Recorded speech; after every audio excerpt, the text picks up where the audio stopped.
বিশ্বকাপ ফাইনালে মুখোমুখি হতে যাচ্ছে আর্জেন্টিনা ও স্পেন।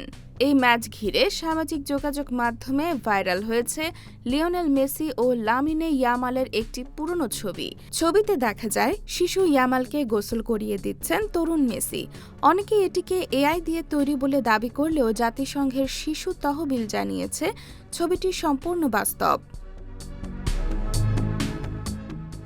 2007 সালে ইউনিসেফের তহবিল সংগ্রহের একটি দাতব্য ক্যালেন্ডারের ফটোশুটে বার্সেলোনার ক্যাম্প নুতে তোলা হয়েছিল এই মুহূর্তটি। তখন মেসির বয়স ছিল মাত্র 20 বছর, আর ইয়ামাল ছিলেন কয়েক মাসের শিশু। ইউনিসেফ তাদের ভেরিফাইড ফেসবুক পোস্টে নিশ্চিত করেছে ছবিতে থাকা শিশুই বর্তমান স্পেনের তরুণ তারকা লামিনে ইয়ামাল। শুধু তাই নয়, সময়ের ব্যবধানে দুজনই এখন ইউনিসেফের শুভেচ্ছা দূত হিসেবে বিশ্বের শিশুদের অধিকার ও কল্যাণে কাজ করছেন। একসময় যে মেসির কোলে ছিলেন ইয়ামাল, আজ সেই ইয়ামালই বিশ্বকাপের ফাইনালে মেসির প্রতিপক্ষ। ফুটবলের এই অবিশ্বাস্য গল্প এখন কোটি ভক্তের আবেগ ও আলোচনার কেন্দ্রবিন্দু। সাপ্তাহিক বাংলা গ্যাজেট নিউজ ডেস্ক।